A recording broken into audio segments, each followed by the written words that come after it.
everyone and welcome to our YouTube channel Concept Tutorial। तो guys NEET crash course की series में आज का लेक्चर हम न्यूटन्स लॉज ऑफ मोशन पढ़ने वाले हैं और न्यूटन लॉज ऑफ मोशन में आज का फर्स्ट लेक्चर हम पढ़ने वाले हैं। तो चलो स्टार्ट करते हैं।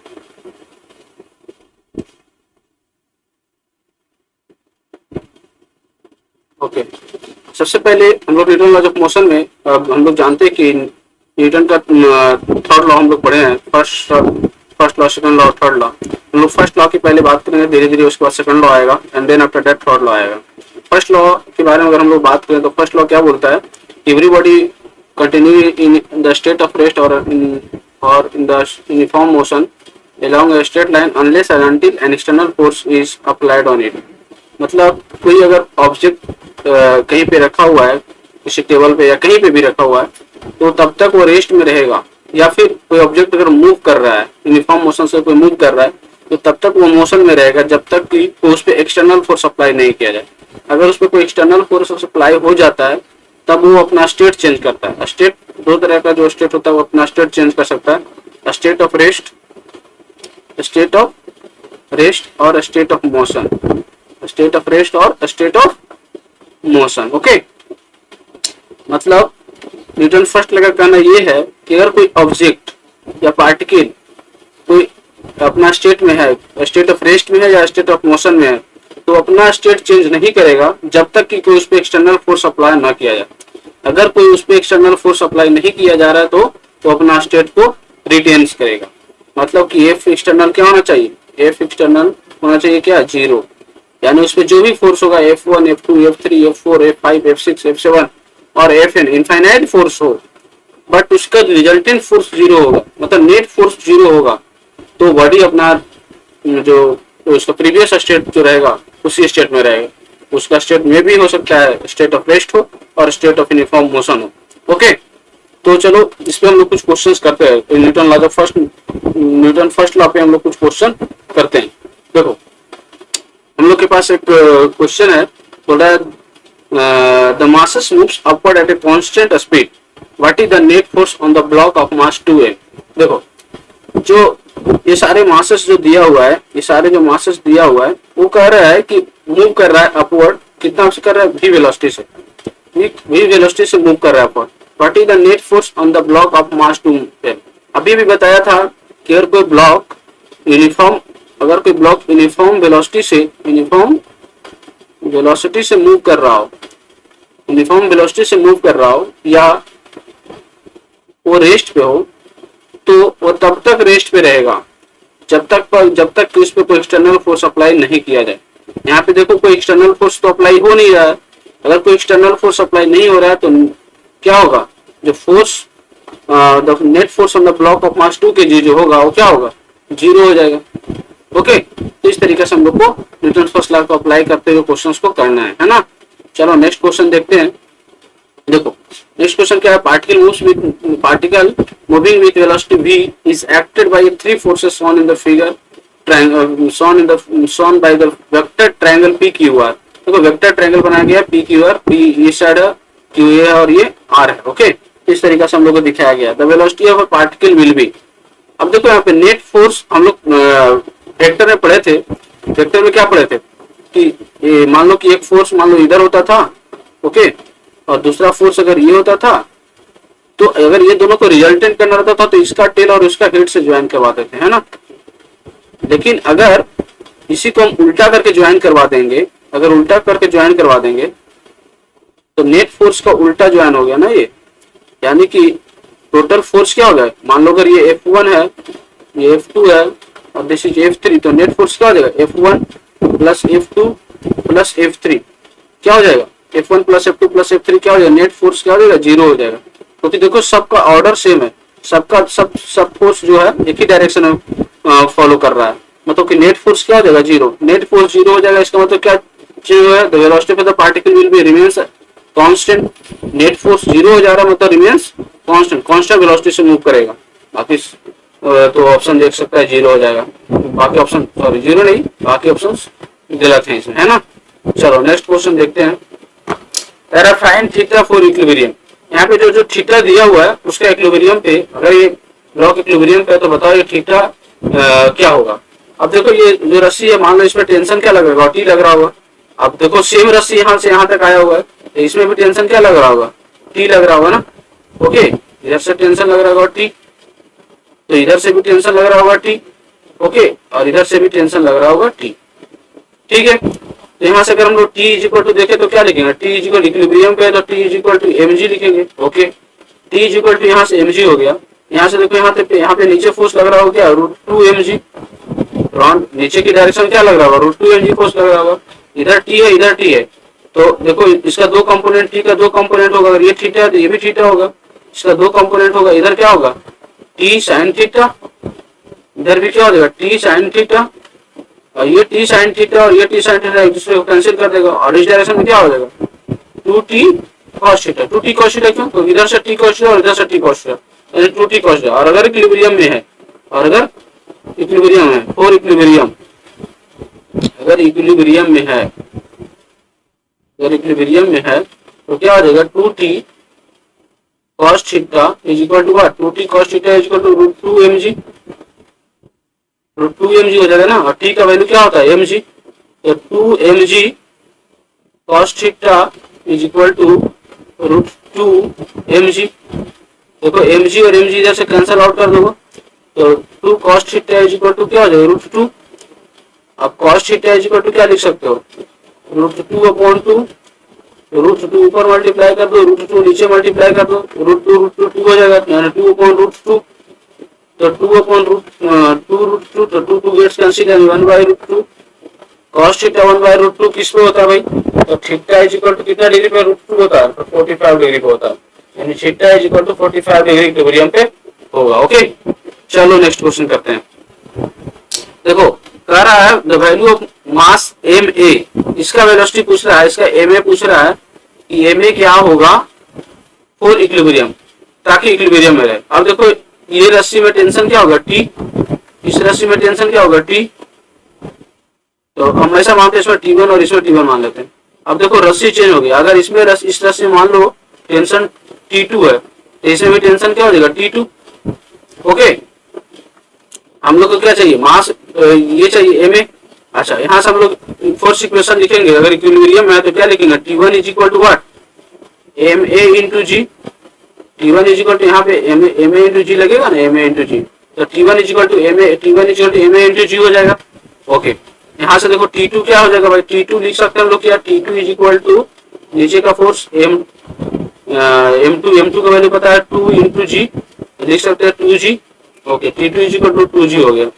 आप बताए यहाँ पे इसका फोर्स निकालना, देखो ध्यान से इसका फोर्स निकालना है ना, ठीक है, इसका फोर्स निकालना है। तो देखो इस डायरेक्शन में कितना हो जाएगा, इस डायरेक्शन में हम लोग लिखते हैं तो क्या लिखेंगे, 2G लिखेंगे। अब 2G लिखेंगे तो इस एक्सिस में कितना फोर्स होगा, इस एक्सिस में हो जाएगा 2G। अगर यहाँ पे थीटा एंगल है, ये मान लो थीटा है, तो ये कितना हो जाएगा 2G cos थीटा, और इधर कितना हो जाएगा 2G sin थीटा। हम लोग vertical component of velocity, vertical component of force का कोई जरूरत नहीं, क्योंकि सिंपली दोनों एक दूसरे को कैंसिल आउट हो रहा है। N is equal to 2G cos theta हो रहा है, और इधर है 2G sin थीटा, इधर कितना है 2G sin थीटा। तो अगर हम लोग इक्विलिब्रियम पे इक्वेशन लिखेंगे तो क्या लिखेंगे, यहाँ से बताओ। तो उस अपवर्ड डायरेक्शन में T1 है, तो T1 इज इक्वल टू नीचे डायरेक्शन में क्या है, T2 plus of 2G sin theta है। Okay, 2G sin theta. T1 कितना मालूम है भाई, हमको बताओ, T1 कितना मालूम है, T1 हम लोग को मालूम है, T1 मालूम है एम ए इंटू जी। ओके, T2 कितना मालूम है, T2 हम लोग को मालूम है 2G और plus 2G sin theta. Okay, 2G sin theta. Theta का वैल्यू कितना होगा भाई, थीटा का वैल्यू दिया हुआ नहीं है, तो ऐसा करो थीटा का वैल्यू दिया हुआ तो हम लोग के पास नहीं है ना, थीटा का वैल्यू दिया हुआ नहीं है, कुछ क्वेश्चन में दिया हुआ होना चाहिए थीटा का वैल्यू, कुछ क्वेश्चन में दिया होना चाहिए, कुछ तो दिया होगा, थीटा का वैल्यू नहीं दिया हुआ है ना। ठीक है, थीटा का वैल्यू यहाँ पे नहीं दिया, तो इसमें क्वेश्चन में कुछ एरर मान, अभी यहाँ पे हम मान लेते हैं कि थीटा का वैल्यू देना होना चाहिए। तो यहाँ से क्या हो जाएगा, जी कैंसिल आउट हो जाएगा, तो एम ए इक्वल टू क्या लिख देंगे, 2 plus 2 sin theta. 2 plus 2 sin theta का मतलब क्या हुआ, 2 + 2 sin थीटा, यानी मास ऑफ एम जो होगा इक्विलिब्रियम के लिए 2 + 2 sin थीटा। अब देखो यहाँ से अगर हम लोग ऑप्शन से चेक करेंगे तो एक तो ये कम हो गया, ये कम हो गया, और sin थीटा 0 हो नहीं सकता, यानी कि ऑप्शन थर्ड सही होगा। मतलब यहाँ पे sin थीटा का वैल्यू मान लो, यहाँ पे sin थीटा का वैल्यू वो 30 डिग्री रहेगा तो 1 आ जाएगा तो 3 kg हो जाएगा। यही एक ऑप्शन सही है, बाकी ये तीनों ऑप्शन देखो गलत इसलिए हो जाएगा क्योंकि sin थीटा का वैल्यू क्या हो जाएगा, मिनिमम से मैक्सिमम के बीच में अगर देखें तो -1 से 1 होता है, लेकिन यहाँ पे थीटा जो एंगल बनेगा वो थीटा है तो एक्यूट एंगल होगा। थीटा कैसा एंगल होगा, एक्यूट एंगल होगा। एक्यूट एंगल मतलब थीटा लेस देन क्या होगा, 90 डिग्री होगा। थीटा लेस देन 90 डिग्री होगा और 90 डिग्री में वैल्यू देगा, 90 डिग्री में वैल्यू क्या होता है, यानी कि sin थीटा का वैल्यू कितना होना चाहिए, लेस देन इक्वल टू 1 होना चाहिए, 1 से छोटा होना चाहिए। अगर 1 अगर वैल्यू हो जाता थीटा का वैल्यू, sin थीटा का वैल्यू 1 होगा तो 4 kg होता, जो कि है नहीं। थीटा का sin थीटा का वैल्यू 0 होता तो आता 2 kg, और कुछ भी हो जाएगा तो 0.5 और 1 kg तो होगा नहीं, यानी कि 2 kg से तो बड़ा ही होना चाहिए। तो एक ही ऑप्शन है 3 kg, और होगा हुआ theta is equal to 30 degree पे होगा। ओके, तो ये ऑप्शन सही है। यहाँ पे theta is equal to 30 degree देना चाहिए ऑप्शन में, है ना, मतलब क्वेश्चन में नहीं दिया तो फिर इस तरीके से आंसर को करना पड़ेगा। ठीक है, चलो अब देखो भाई, आपके पास एक थ्योरम आया है, लामिस थ्योरम। लामिस थ्योरम को हम लोग को समझना है। लामिस थ्योरम क्या होता है, बेसिकली मान लो यहाँ पे कोई पॉइंट ऑब्जेक्ट मान लिए, मान लिए उस पे फोर्स लग रहा है, इधर F3 इधर लग रहा है, F1 इधर लग रहा है और F2 इधर लग रहा है। जो F1 और F3 के बीच में एंगल है उसको बीटा मान लिए, F1 और F2 के बीच में एंगल है जो गामा मान लिया, और F3 और F2 के बीच में एंगल है जो अल्फा मान लिए। ठीक है, तो उसके अनुसार से हम लोग जो साइन फार्मूला जो होता था, कौन सा formula, sine formula of triangle, sine formula of triangle, sine formula of triangle जो होता था उससे हम लोग क्या लिख दिए कि F1 upon sine alpha is equal to F2 upon sine beta और F3 upon sine gamma, sine of gamma. ठीक है, ये इसको बोलते हैं लामिस थ्योरम। ओके, अगर कोई भी किसी ऑब्जेक्ट पे इक्विलिब्रियम कंडीशन में रहे और 3 कंकरेंट फोर्स लगे तो उस कंडीशन में हम लोग साइन फार्मूला को यूज करते हैं। ओके, इसको याद कर लो, ज्यादा अच्छा रहेगा, इसको याद कर लो, ज्यादा अच्छा रहेगा। ओके, चलो भाई, एक क्वेश्चन यहाँ पे बोल रहा है लामिस थ्योरम में कि which one of the following is true about the Lamis theorem?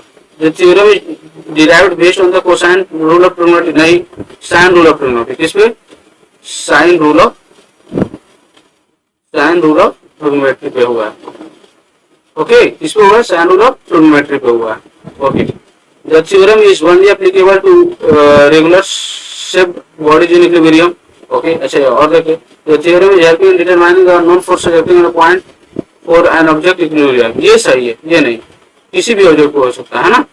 If the theorem determines the force acting on the body, नहीं, ये हो गया। The theorem is helpful to determine the unknown forces acting on the point for an object in equilibrium। इस पे यानी third option, मतलब F1 F2 F3 तीन तरह का फोर्स है, तीनों में से अगर कोई नहीं दिया हुआ है तो हम लोग उसको यूज करके निकाल सकते हैं, है ना, लामिस थ्योरम को यूज करके। ठीक है, चलो आगे बढ़ते हैं। Newton second law of motion. Newton second law of motion क्या कहता है, the rate of change of momentum of a body is directly proportional to the external force applied on the body and change takes place in the direction of applied force। क्या कह रहा है कि जो change in momentum क्या होता था, basically momentum is basically mass into velocity. Momentum is basically mass into velocity. Okay, तो बोल रहा है कि सेकेंड लॉ के अनुसार से जो चेंज इन मोमेंटम होगा, चेंज इन मोमेंटम क्या लिखेंगे, change in momentum delta p is equal to pf minus p i. Pf क्या हो गया, फाइनल मोमेंटम।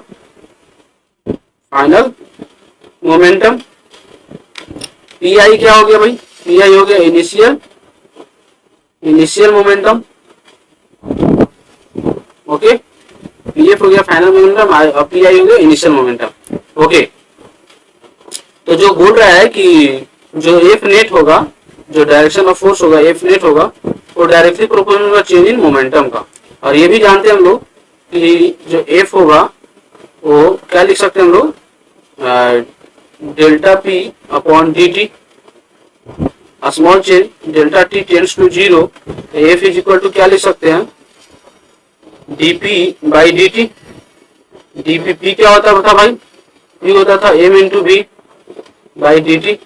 यहां से देखो, अब दिखा रहे हैं भाई, यहां से देखो क्या लिख सकते हैं, f is equal to mass तो कांस्टेंट ले लेते हैं भाई, डीबी बाई डी टी। यहाँ पे देखो समझो इस चीज को, मास को हम लोग क्या लिए हैं, कांस्टेंट लेते हैं। ऑल्दो मास कांस्टेंट नहीं होता, लेकिन मोस्ट ऑफ द केस हम लोग मास कांस्टेंट लेते हैं, उसका रीजन हम लोग बताएंगे। देखो यहाँ सभी पहले इस चीज को समझो, एफ इज इक्वल टू क्या होगा, m dv by d t क्या लिख लेंगे, m into a dv by d t is acceleration, यानी कि f is equal to M A.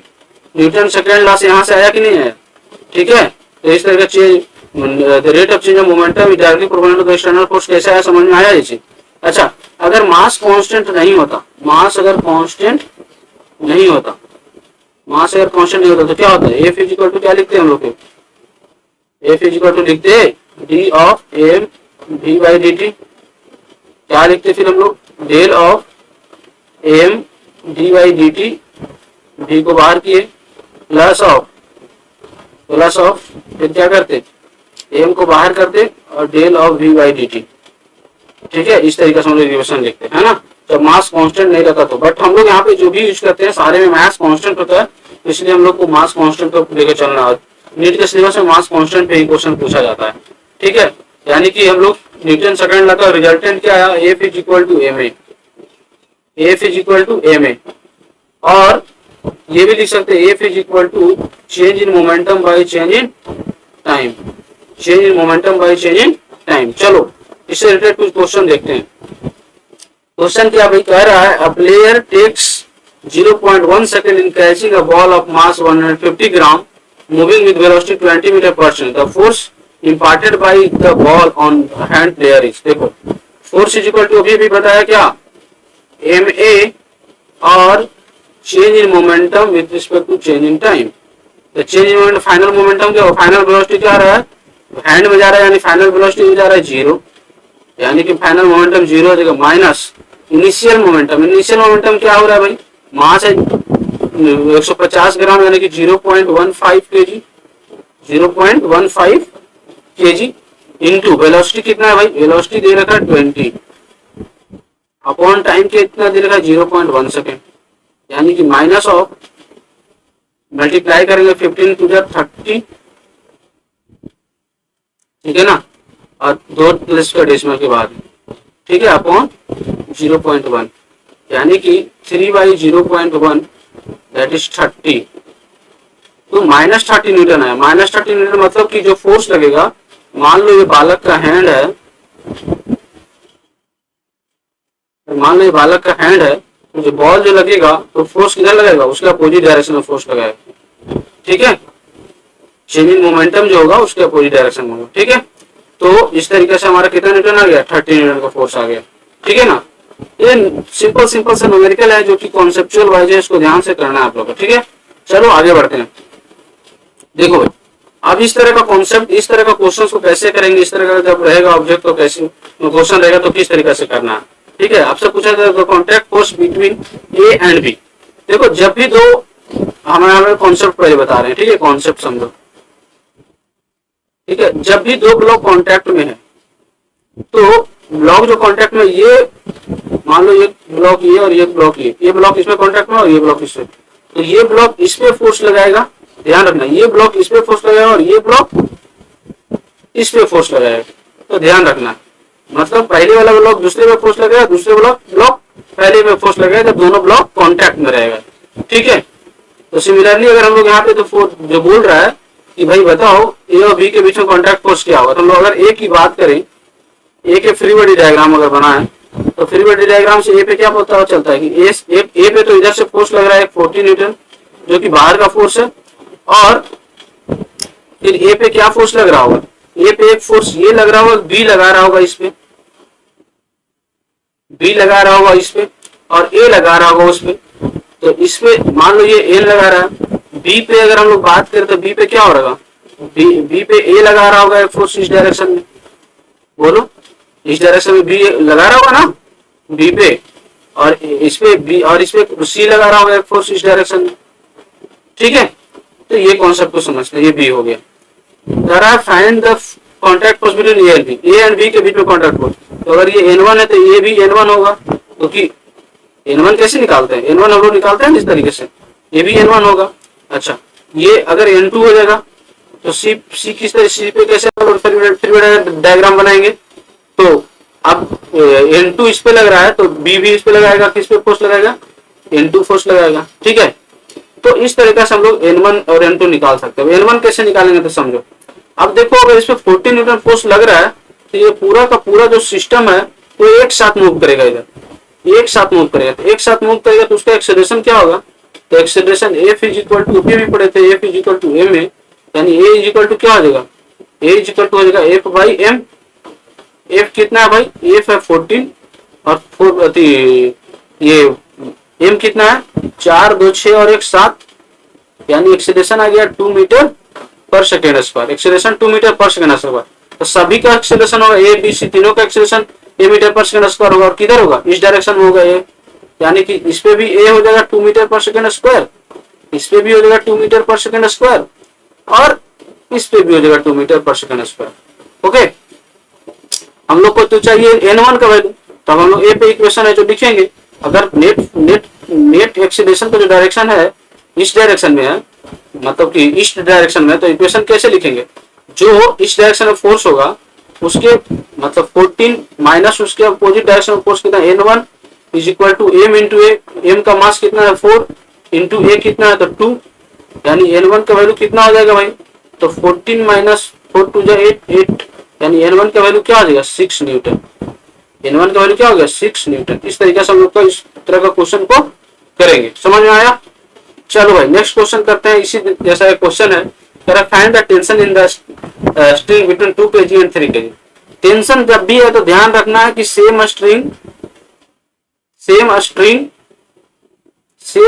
में सेम टेंशन, सेम स्ट्रिंग में सेम टेंशन, स्ट्रिंग सेम रहेगा टेंशन सेम होगा, सेम स्ट्रिंग में सेम टेंशन, स्ट्रिंग चेंज करोगे tension change होगा। Okay, तो चलो इस पे 8 न्यूटन फोर्स लगा रहा है, इधर 14 न्यूटन फोर्स लगा रहा है, बोल रहा है 2 kg और 3 kg के बीच में, इसके बीच में जो टेंशन लगेगा भाई बताओ वो टेंशन कितना होगा। इसके बीच में टेंशन में मान लेता हूँ T1 T2, यहाँ पे मैं मान लेता हूँ T2 T3। अब देखो सारे एक दूसरे से कनेक्टेड है और फोर्स इधर 14 इधर 8 न्यूटन लग रहा है, तो अगर हम इसको एक सिस्टम मान ले, तो ये ब्लॉक इस पूरा का पूरा सिस्टम इस साइड मूव करेगा, क्योंकि नेट फोर्स जो है इस डायरेक्शन में 14 माइनस 8 नेट फोर्स उस डायरेक्शन में है, यानी इधर मूव करेगा, ठीक है। तो नेट फोर्स, नेट हम लोग एक्सेलरेशन क्या निकालेंगे F बाई एम, F कितना है भाई, तो 14 minus 8 that is 14 minus 8 upon कितना 3 to 5 and 1 6, यानी कि 6 बाई 6 यानी 1। एक्सेलरेशन क्या आ गया अपना 1 मीटर पर सेकेंड स्क्वायर आ गया। अगर एक्सेलरेशन 1 मीटर पर सेकेंड स्क्वायर आ गया और हम लोग को चाहिए क्या टेंशन बिटवीन 2 and 3 kg, 2 और 3 kg के बीच का जो हम लोग 3 डायग्राम बनाएंगे तो क्या लिखेंगे, इधर लग रहा है 8 न्यूटन का फोर्स और इधर लग रहा है क्या T1, T2 नहीं, यहाँ पे T1 सॉरी T1 लग रहा है, इधर लग रहा है क्या T1। एक्सेलरेशन किधर हो रहा है, इस डायरेक्शन में हो रहा है, एक्सेलरेशन कितना हो रहा है भाई, तो 1 मीटर पर second square.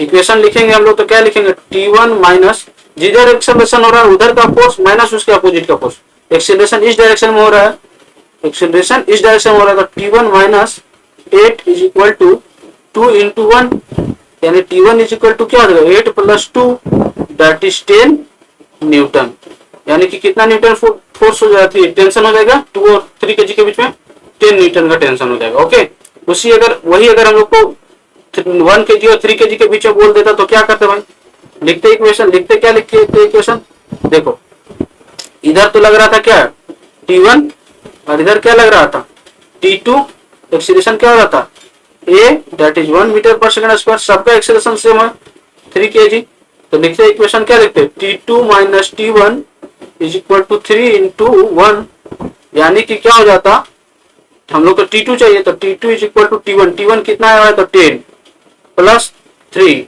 That is 13 Newton का टेंशन रहता है। ओके, समझ में आया। तो इस तरीके से हम लोग को क्वेश्चंस को करना है, ठीक है भाई। चलो आगे बढ़ते हैं। कॉन्सेप्ट ऑफ एल्टूड मशीन, देखो ये एल्टूड मशीन का जो एक्सेलरेशन रहता है वो अक्सर बच्चे लोग डायरेक्ट यूज करना चाहते हैं, और इसको डायरेक्ट यूज करना ही चाहिए ताकि क्वेश्चन को जल्दी से जल्दी किया जा सके। मैं इसको कॉन्सेप्ट एटूड मशीन इसलिए लिया ताकि इसको एक एक चीज को हम लोग डिस्कस कर सके। चलो देखो मास, दो मास है, पुल्ली है, ठीक है ना। इस पे अगर हम लोग टेंशन की बात करेंगे, देखो सेम स्ट्रिंग है तो दोनों में टेंशन क्या लगेगा, सेम लगेगा। इसमें टेंशन क्या होगा, टी, इसमें भी टेंशन टी, ओके, दोनों में तो टेंशन सेम लगेगा। अब बताओ अगर ये मास m2 और m1 है, और एक रीजन मान लेता हूँ केस कि m2 is greater than m1, m2 is greater than m1 है, यानी कि ये ब्लॉक तो नीचे आएगा, और ये ब्लॉक नीचे आएगा तो ये ब्लॉक ऊपर जाएगा। अगर एक्सीलरेशन a से नीचे आएगा तो ये एक्सीलरेशन a से ऊपर जाएगा, ठीक है ना। अब बताओ यहाँ पे नीचे में फोर्स कितना लग रहा है, m2 इंटू जी, यहाँ पे नीचे में कितना फोर्स लग रहा है, m1 इंटू जी। अब इक्वेशन हम लोग कैसे लिखेंगे भाई, तो दो इक्वेशन लिखेंगे। फर्स्ट वाले पे लिखेंगे इक्वेशन तो क्या लिखेंगे, फर्स्ट वाले पे लिखेंगे एक्सीलरेशन, एक्सीलरेशन ऊपर की ओर आ रहा है तो ऊपर वाले फोर्स माइनस नीचे वाले फोर्स, ऊपर वाले फोर्स कितना है भाई, तो t minus of m1 g, t minus of m1 g is equal to what, m1 g is equal to t minus of m1 g is equal to m1 into a, equation first हो गया। और block से देखेंगे तो क्या लिखेंगे, acceleration नीचे हो रहा है यानी लिखेंगे m2 into g minus of t is equal to m2 into a, second equation. दोनों इक्वेशन को ऐड कर दो, फर्स्ट और सेकेंड को अगर ऐड कर दो तो क्या हो जाएगा, टी टी गेट्स कैंसिल हो जाएगा, यानी लिख सकते हैं क्या, m2 minus of m1 into g is equal to m2 m1 plus या फिर m2 प्लस m1 इंटू ए, यानी एक्सीलरेशन क्या होगा, acceleration of Atwood machine, acceleration क्या लिख देंगे, m1 m2 minus sorry m2 minus m1 upon m2 plus m1 into A into G. ये हो गया एक्सीलरेशन ऑफ एटूड मशीन। अब यहाँ पे m1 के जगह पे तुम कुछ और रख लो, 2 kg 4 kg 5 kg जो रखना है रख सकते हो, वैल्यू रखो मजा लो, वैल्यू रखो मजा लो, है ना। अब आपको अगर एक्सीलरेशन पता है तो आपको टेंशन निकालने के लिए पूछा जा सकता है, तो टेंशन इज इक्वल टू क्या लिख सकते हो, t is equal to equation first से देखेंगे तो इक्वेशन फर्स्ट से क्या हो गया, टी इज इक्वल टू क्या लिखेंगे, t is equal to equation first से क्या लिखेंगे, m1 इंटू जी प्लस ए लिख सकते हैं ना, तो T is equal to G plus A, m1 into G plus A, m1 into G G G plus A, ठीक है। तो जी ए का वैल्यू कितना, ये दिया हुआ है, ठीक है, तो m2 माइनस m1, ठीक है ना, upon m2 plus m1 into जी, ठीक है, इस तरीके से, यानी t इज इक्वल टू क्या हो जाएगा, m1 m2 इंटू जी अपॉन m1 m2 अपॉन जी अपॉन m2 प्लस m1, है ना। ये हो जाएगा हमारा क्या हो जाएगा, टेंशन हो जाएगा, ठीक है। तो टेंशन ऑफ एटूड मशीन और एक्सीलरेशन ऑफ एटूड मशीन दे रही है, इससे रिलेटेड क्वेश्चन मैं नहीं करवाऊंगा, इसी तरह का क्वेश्चन रहता है। मैं आगे बढ़ता हूँ, ठीक है। देखो एक क्वेश्चन आपके पास है, find the acceleration of each block and tension in the string. Acceleration of each block and tension in the string पूछ रहा है। मतलब देखो सारे ब्लॉक एक दूसरे से कनेक्टेड है, तो यानी कि सभी का जो अगर ये एक्सीलरेशन नीचे आएगा तो ये ऊपर जाएगा, और अगर ये नीचे आएगा तो ये ऊपर जाएगा, कुछ तो होगा। देखो ये 5 kg और 3 kg मैं मानता हूं कि अगर ये ऊपर जाएगा तो एक्सीलरेशन ये से ऊपर, अगर ये जाएगा तो ये एक्सीलरेशन ये से नीचे आएगा, ठीक है। अब यहां से अगर हम देखते टेंशन इसमें क्या होगा, T1, तो इसमें भी टेंशन क्या होगा, T1, इधर टेंशन क्या हो जाएगा, T1, इधर टेंशन क्या हो जाएगा, T2, यहां से टेंशन क्या होगा, T2। अब देखो भाई अगर यहां से इक्वेशन लिखेंगे हम लोग, यहां से इक्वेशन अगर लिखेंगे तो क्या लिखेंगे इक्वेशन, बताओ। यहां से इक्वेशन वो लिखेंगे क्या कि ये इसका भी एक्सीलरेशन हो जाएगा ए, है ना, तो ध्यान रखना इसका क्या इक्वेशन लिखेंगे, तो लिखेंगे इधर हो जाएगा क्या 5g, इधर हो जाएगा 3g, इक्वेशन लिखो उधर नीचे से, तो 5g minus T2 is equal to 5 into A, ये इक्वेशन फर्स्ट हो गया। यहाँ से इक्वेशन क्या लिखेंगे, यहाँ से इक्वेशन लिखेंगे, एक्सीलरेशन इधर हो रहा है ना, ये लिखो T2 minus of T1, T2 minus of T1, T2 minus of T1 is equal to what, is equal to 2 into a, equation second हो गया। और यहाँ से इक्वेशन लिखेंगे क्या लिखेंगे, T1 minus of 3g is equal to 3a, equation third हो गया। ठीक है, समझ में आया। अब देखो हम लोग क्या करते हैं, अब हम लोग को बेसिकली एक्सीलरेशन चाहिए। देखो तीनों इक्वेशन को ऐड कर दो, adding first second and third, first second and third. तो क्या होगा भाई बताओ, फर्स्ट सेकेंड एंड सबको ऐड कर दोगे तो देखो T2 से ये T2 कैंसिल, ये T1 से ये T1 cancel, 5 - 3 5G - 3G equal to 2G। यहां से हो जाएगा क्या, यहां से हो जाएगा डायरेक्ट इक्वेशन लिख देंगे क्या, 5 2 7 और 3 10 यानी कि 10A। ओके, यानी A का वैल्यू क्या हो गया 2G/10, G का वैल्यू का 10 ले लो बाई 10, तो 10 से 10 कैंसिल, यानी A इक्वल टू 2 मीटर पर second square. Find the acceleration of each block, यानी सभी का एक्सीलरेशन 2 मीटर पर सेकंड स्क्वायर होगा। And tension in the string, tension क्या हो जाएगा इसमें, टेंशन T1 की बात करें, T1 की बात करें तो T1 में क्या हो जाएगा भाई, T1 is equal to 3 × G + A, 3 × G + A। G का वैल्यू कितना हो गया 10 और A का वैल्यू हो गया 2, तो क्या हो जाएगा 12 3 जा 36 न्यूटन हो जाएगा। ये T1 का वैल्यू हो गया। T2 का वैल्यू इसी तरीके से निकाल सकते हैं। T2 का वैल्यू क्या हो जाएगा, T2 का वैल्यू हो जाएगा 5 × G + of A, यानी कि T2 is equal to G is 10 and A is 2, 12 5 जा 60 न्यूटन हो जाएगा। ठीक है, तो T1 का वैल्यू निकाल दिया, T2 का वैल्यू निकाल दिया। इसी तरीका से हम लोग और भी इस तरह का क्वेश्चंस को किया जा सकता है ना। बट एक मैं आसान सा मेथड ये बताऊं, आसान सा मेथड ये हो सकता है कि पूरे सिस्टम को तुम मान लो एक ब्लॉक है, ठीक है, और उस पर नेट फोर्स मान लो तो कुछ होगा इधर। ठीक है, तो नेट फोर्स किधर लग रहा है, ये 5G लग रहा है और उधर 3G लग रहा है ना, इधर 5G और उधर 3G, और तो कोई फोर्स नहीं लग रहा है, इसका तो बैलेंस कर दे रहा है। तो 5G - 3G 2G, यानी कि 7 यानी कि 10A is equal to 2G। Direct कर सकते हो, A is equal to 2G/10, ये डायरेक्ट किया जा सकता था। ठीक है, चलो find the tension in the string. यहाँ पे भी देखो सिमिलर टाइप का क्वेश्चन है, बोल रहा है find the tension in the string. इसमें टेंशन चाहिए। देखो एक रस्सी है, मतलब टेंशन तो सब में बराबर होगा, है ना। ठीक है, अब बताओ इधर क्या लग रहा होगा, इधर लग रहा होगा mg कितना है 2G, इधर कितना लग रहा होगा, ये थीटा है, ये थीटा, ये 90 - ये थीटा, इधर क्या होगा 2G cos 37 डिग्री, और इधर कितना हो जाएगा 2G sin 37 डिग्री। सिमिलरली इधर कितना हो जाएगा 2G, और इधर कितना हो जाएगा 2G cos 53 डिग्री, और इधर 2G sin 53 डिग्री। इधर नॉर्मल हो जाएगा, तो नॉर्मल तो बैलेंस कर देगा 2G cos 53, यहां से भी नॉर्मल बैलेंस कर देगा, नॉर्मल इज इक्वल टू क्या 2G 37 डिग्री sin 37 cos 37। ठीक है, अब बोल रहे find the tension in the string. मैं ऐसा मानता हूं कि ये मान लो एक्सीलरेशन इस साइड हो रहा है, ठीक है ए, तो हम लिखते हैं इक्वेशन, तो क्या लिखेंगे 2G sin 37 degree minus of T is equal to कितना लिखेंगे 2 × A, इक्वेशन फर्स्ट। अच्छा, इस तरह इक्वेशन क्या लिखेंगे भाई, इसमें अगर इसमें एक्सीलरेशन नीचे हो रहा है तो इसका एक्सीलरेशन क्या होगा ऊपर होगा, तो क्या लिखेंगे T minus of 2G sin 53 is equal to 2A।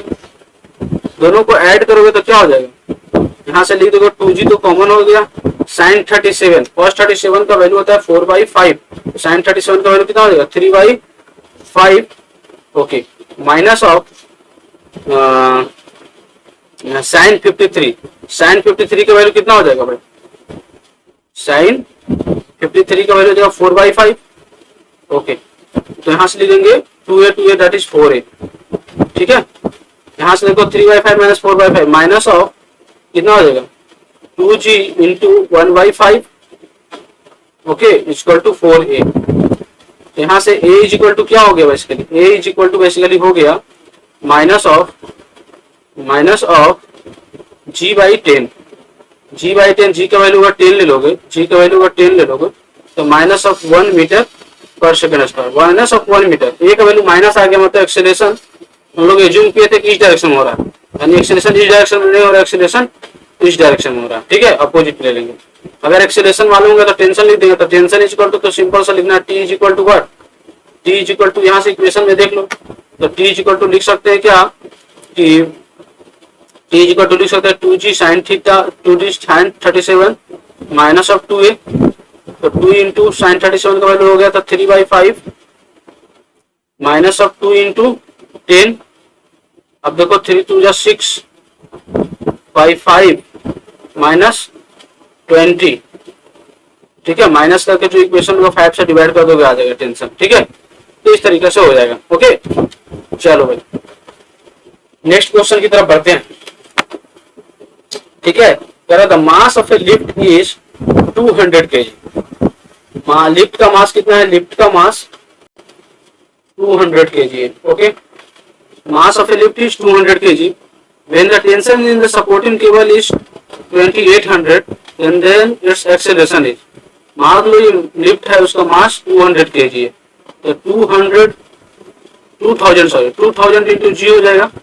Tension ऊपर कितना लग रहा है 28,000 लग रहा है, तो बोल रहा है एक्सीलरेशन कितना हो, एक्सीलरेशन ऊपर मान लो ए है, तो क्या लिख सकते हो, acceleration is equal to 28,000 minus 20,000 लिख दे डायरेक्ट, क्या 2000 इंटू 10 इज 20,000 अपॉन व्हाट 2000, यानी A is equal to what 28,000 upon 20 minus 20,000 is 8,000 by 2000 that is 4। ये कितना हो गया 4 मीटर पर सेकंड स्क्वायर, इधर अपवर्ड हो जाएगा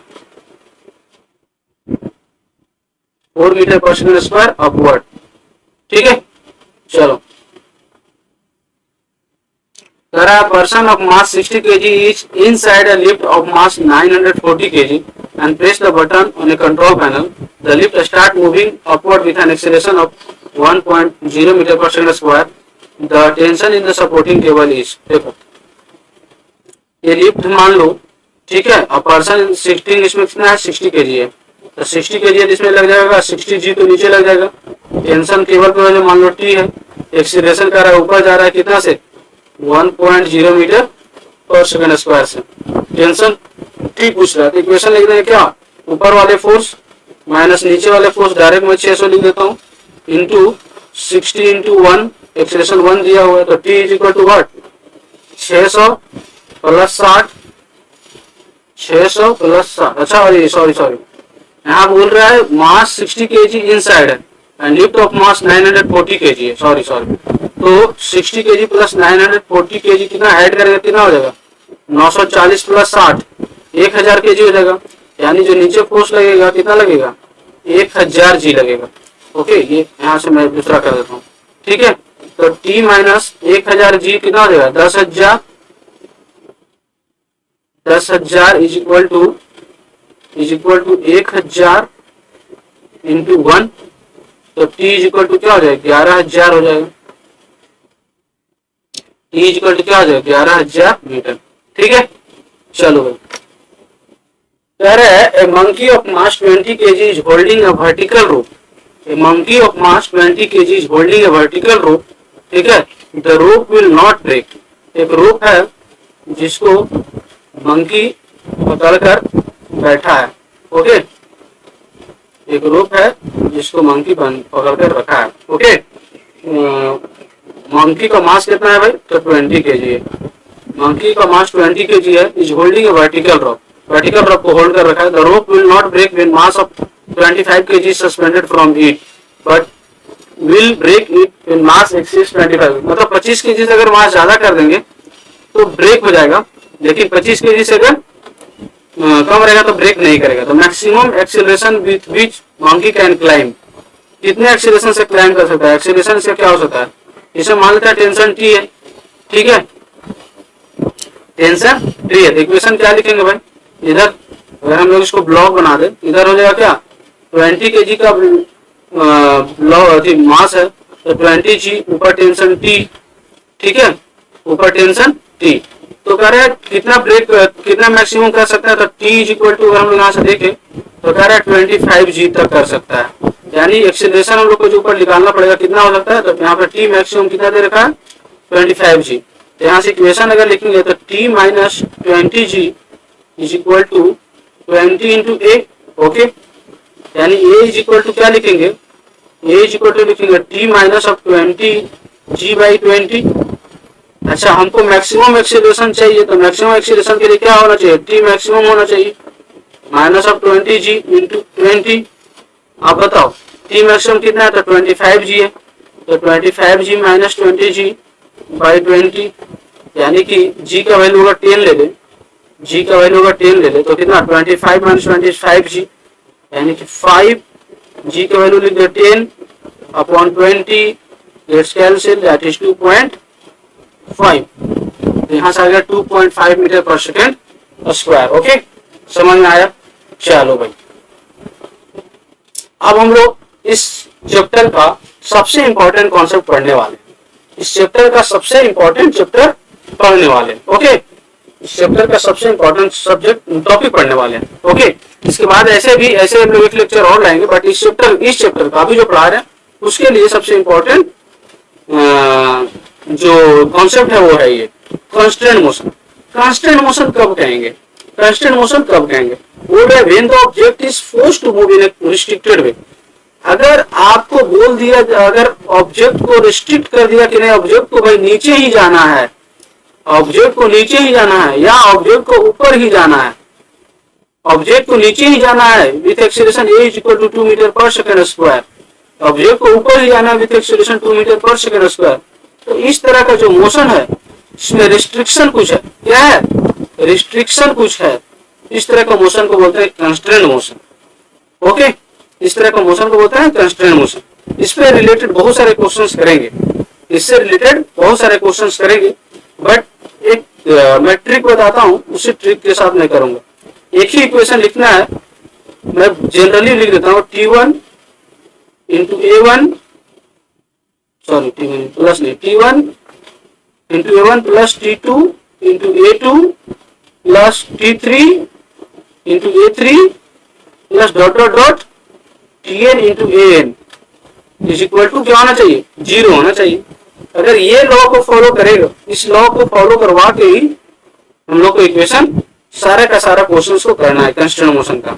और भी इजी मेथड्स हैं जिससे किया जा सकता है, बट मुझे सबसे इजी मेथड्स और खास कर नीट के बच्चों के लिए सबसे इजी मेथड यही लगा मेरे को, इसलिए मैं इसको बता रहा हूँ। ठीक है, चलो देखो आपके पास जैसे क्वेश्चन है, इसको क्वेश्चन की हेल्प के थ्रू बताने की कोशिश करते हैं। ओके, जैसे बोल रहा है ये m1 और ये m2 है, कह रहा है m1 m2 if the acceleration of mass m1 is a, acceleration of mass m1 जो है a है, मान लो acceleration of mass m1 जो है नीचे की ओर है वो a है, तो बोल रहे what will the acceleration of mass m2, m2 का acceleration क्या होगा, मैं मान लेता हूँ a2 है, a2 क्या होगा, ठीक है, ऊपर मान लिया, ठीक है।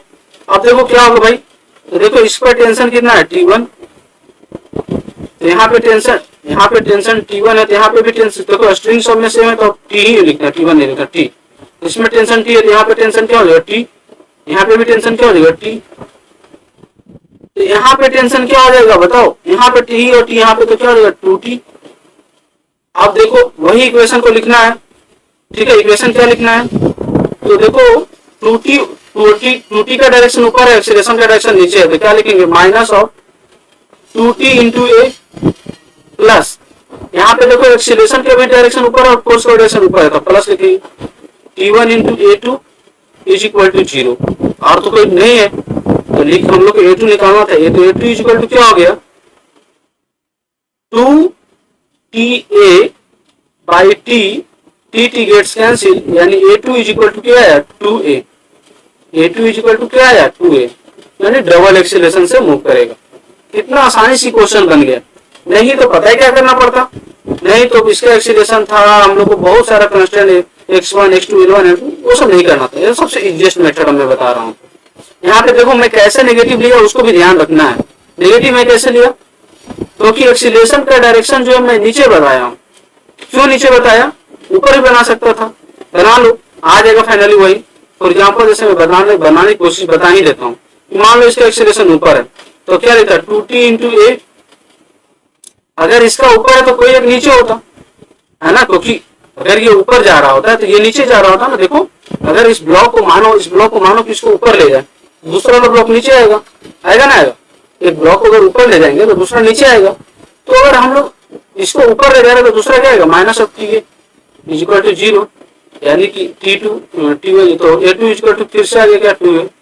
तो सिंपल सा कॉन्सेप्ट कॉमन सेंस लगाना है ना। चलो कांस्टेंट मोशन हो गया। चलो देखो कांस्टेंट मोशन का एक क्वेश्चन और है, इसको ध्यान से देखो। यहाँ पे भी उसी तरीके से बोल रहा है कि यहाँ पे भी, यहाँ जो बी जो ब्लॉक है उसका भी नॉट स्पीड दे रखा है, तो पूछ रहा है ए का बताओ।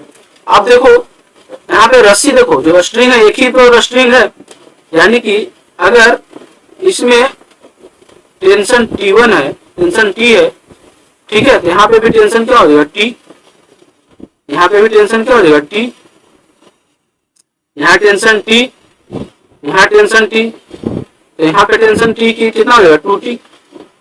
ठीक है, अब दोनों जगह पे ब्लॉक पे लगाना, यहाँ पे V नॉट है, यहाँ पे मैं मान लेता हूँ V, ये इधर मैं मान लेता हूँ कि ये इधर जा रहा है। ठीक है, तो इक्वेशन लिखेंगे तो क्या लिखेंगे बताओ। यहाँ पे अप्लाई करते, इस ब्लॉक पे अप्लाई करते, इस ब्लॉक पे कितना टेंशन फोर्स लगा रहा है, एक T इधर लग रहा है, 2T इधर लग रहा है, दोनों का डायरेक्शन इस डायरेक्शन और वेलोसिटी का डायरेक्शन उधर है। तो क्या लिखेंगे minus of 3T into V not, acceleration के जगह यहाँ पे V नॉट ले रहे हैं, ठीक है ना, प्लस देखो इसमें टेंशन कितना है, इधर T तो इधर देखो 2T हो गया, तो 2T और वेलोसिटी का डायरेक्शन उसी साइड में है, तो 2T into V is equal to 0। ठीक है, तो अब हम लोग क्या लिखेंगे, लिखेंगे V इज इक्वल टू क्या लिखेंगे बताओ, माइनस ऑफ -3 उधर चला जाएगा तो 3T V nought upon 2T, T gets cancel, यानी V is equal to what 3V nought by 2, V is equal to what 3V nought by 2, V is equal to 3V nought by 2 किधर left side, मतलब इसी direction move करेगा, positive है ना, left side 3V nought by 2 left side. ठीक है, चलो next question बढ़ते हैं। ये क्वेश्चन देखो एक अच्छा क्वेश्चन, ठीक है ना, इसको मजाक में नहीं लेना, एक बहुत अच्छा क्वेश्चन। अब देखो भाई अगर ये V2 से है और ये V1 है तो V1 और V2 के बीच में रिलेशन चाहिए। ठीक है, तो सबसे पहले हमेशा ध्यान रखना यही चीज होता है कि अगर आप उससे करते हो तो करो कि जो कॉन्सेप्ट में बताया था कि टाइम और एक्सीलरेशन का जो कॉन्सेप्ट है, टेंशन और एक्सीलरेशन या फिर टेंशन या वेलोसिटी का जो प्रोडक्ट होना चाहिए, नेट जो प्रोडक्ट होना चाहिए वो 0 होना चाहिए।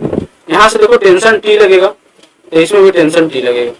यहाँ पे देखो वेलोसिटी तो इधर V2 है, बट ये ब्लॉक का स्ट्रिंग के अलॉन्ग वेलोसिटी क्या होगा, स्ट्रिंग के अलॉन्ग वेलोसिटी क्या होगा, अगर ये V है, अगर इधर थीटा है तो इधर भी मान लेंगे थीटा हो गया, वर्टिकली अपोजिट देंगे, तो इधर V है तो इधर क्या हो जाएगा V cos थीटा हो जाएगा, इधर V cos थीटा हो जाएगा, इधर V sin थीटा हो जाएगा। ओके, V cos थीटा और V sin थीटा।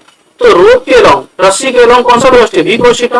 अब वही प्रोडक्ट लगाते हैं तो देखो इधर दोनों का डायरेक्शन सेम है, तो क्या लिखेंगे T इंटू V2, इधर देखो टेंशन का डायरेक्शन ऊपर है, वेलोसिटी का डायरेक्शन नीचे है, minus of T into V of cos theta is equal to 0, यानी V2 इज इक्वल टू क्या लिखेंगे TV cos theta upon what T, T gets cancel, यानी V2 इज इक्वल टू क्या हो जाएगा V ऑफ cos थीटा। ठीक है, V2 is equal to V of cos theta, V2 is equal to V of यानी कि V1 sorry हमें V1 of cos theta, T is equal to V1 of, तो V2 V1 के बीच में relation आ गया है ना। चलो अब देखो हम लोग पढ़ने वाले हैं impulse and change in momentum के बारे में, इम्पल्स और चेंज इन मोमेंटम के बारे में। इम्पल्स कब कब क्या बोल होता है समझो पहले। When a large force acting on a body for very small time, जब कोई स्मॉल टाइम के लिए बहुत बड़ी क्वांटिटी में फोर्स लगेगा तो जो उस समय the product of average force for that time and the time itself is called impulse. तो इम्पल्स जो होगा, जो बहुत बड़ा फोर्स लग रहा है, जो फोर्स लग रहा है और जो स्मॉल टाइम dt जो लग रहा है, वो दोनों का जो प्रोडक्ट होगा उसको क्या बोलेंगे इम्पल्स। ठीक है, अभी अभी हम लोग जो पढ़े थे फोर्स इज इक्वल टू क्या पढ़े थे, dp बाई dt पढ़ते थे ना, dp बाई dt, यानी कि dp is equal to F D T.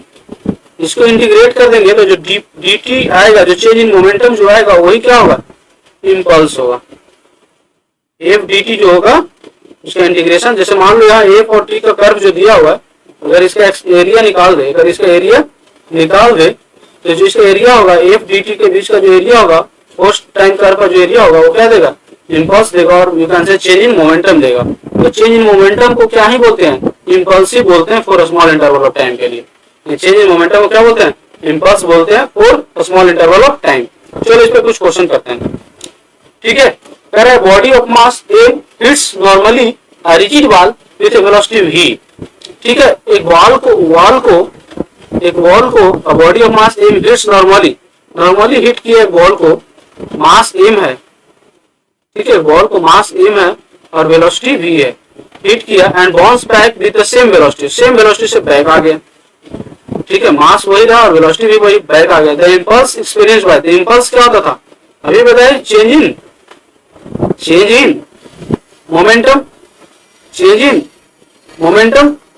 In momentum बताओ, यानी पीएफ माइनस पीआई। पीएफ क्या हो गया भाई, इस डायरेक्शन, मैं मानता हूँ क्या, इस डायरेक्शन को वेलोसिटी को मैं मानता हूँ पॉजिटिव, ठीक है।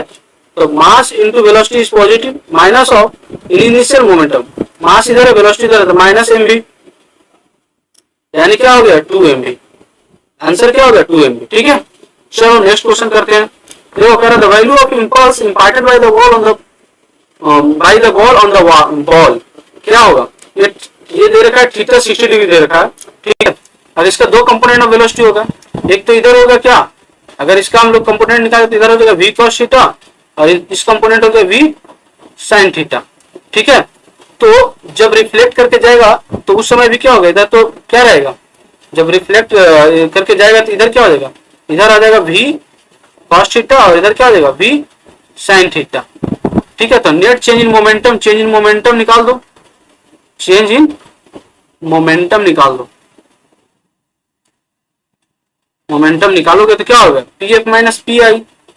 अब देखो यहाँ पे पीएफ माइनस पीआई दो डायरेक्शन, एक तो एक्स एक्सिस हो गया, और एक वाई एक्सिस हो गया। लेकिन हम लोग को देखना कौन सा एक्सिस में, हम लोग वाई एक्सिस में भी निकाल देते हैं मोमेंटम। वाई एक्सिस में मोमेंटम निकालेंगे PF minus PI, Y axis में अगर हम लोग मोमेंटम निकालते हैं पीएफ माइनस पीआई, पीएफ क्या है वाई एक्सिस में, तो M V sine theta minus of M V sine theta, momentum zero हो गया, यानी इंपल्स वाई डायरेक्शन में जीरो हो गया। एक्स एक्सिस में इंपल्स देखे तो क्या हो जाएगा भाई, तो क्या हो गया, इधर आ रहा है पहले डायरेक्शन इधर है v cos थीटा और बाद में इस डायरेक्शन, तो हम लोग इस डायरेक्शन को पॉजिटिव मान लिए थे, यानी कि फाइनल क्या हो जाएगा pf माइनस पीआई, है ना। pf क्या होगा एम बी साइन थीटा, इस डायरेक्शन को पॉजिटिव माने थे हम लोग, sorry cos theta, sorry M V cos theta minus of इस डायरेक्शन को नेगेटिव माने थे, तो अब देखो नेगेटिव जा रहा है उधर, तो क्या नेगेटिव क्या हो जाएगा positive M V cos theta, यानी कि 2mv cos थीटा हो जाएगा। cos थीटा का वैल्यू रख दो 2 इंटू एम भी into cos theta, cos theta का वैल्यू क्या हो जाएगा भाई, cos 60 का वैल्यू क्या होता है, cos 60 का value 1/2, 2 gets cancel, that is mv, यानी मोमेंटम क्या आ गया mv। ओके समझ में आया, चलो ठीक है। लास्ट क्वेश्चन है, हम लोग लास्ट क्वेश्चन को करते हैं, ठीक है। लास्ट क्वेश्चन क्या करे, 0.5 kg ball moving with a speed 2 meter per second strikes a hard ball at an angle of 30 degree with the wall, वही वॉल के साथ 30 डिग्री बना रहा है, ठीक है। It reflected the same speed at an angle of at the same angle if the ball is in contact with the wall for 0.25 second, the average force acting on the tank। Force के लिए क्या बताया था भाई, force के लिए क्या बताया था, एवरेज फोर्स, तो DP by d T, change in momentum by time निकाल दो तो एवरेज फोर्स आ जाएगा। चलो ठीक है, चेंज इन मोमेंटम अभी निकाले थे, हॉरिजॉन्टल कंपोनेंट तो कुछ चेंज, वॉल के साथ 30 डिग्री बना रहा है, देखो वॉल के साथ 30 डिग्री बना रहा है, यानी कि इसके नॉर्मल के साथ कितना हो जाएगा 60 डिग्री हो जाएगा, होगा ना। यानी चेंज इन मोमेंटम कितना होगा, चेंज इन मोमेंटम जो होगा कितना हो जाएगा 2mv cos थीटा हो जाएगा, ठीक है।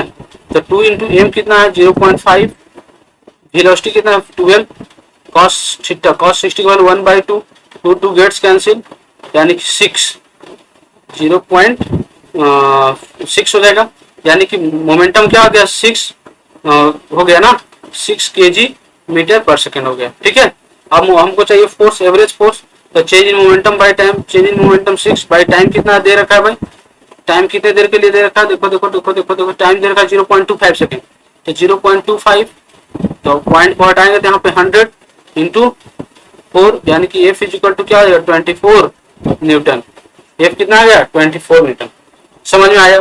तो इस तरीके से हम लोग इस सारी चीजों को देखे हैं भाई, देखो सारे चीज को हम लोग को कवर कर चुके हैं। ठीक है, तो हम लोग आज की क्लास हम लोग यहीं पे स्टॉप करते हैं। अगले क्लास में जो न्यूटन्स लॉज जो चैप्टर है उसका लास्ट लेक्चर होगा, देन आफ्टर उसके बाद फ्रिक्शन पढ़ाएंगे। न्यूटन लॉज में अभी हम लोग स्प्रिंग फोर्स के बारे में डिस्कस करेंगे और उससे रिलेटेड क्वेश्चंस कुछ करेंगे। ठीक है, तो तब तक के लिए बाय।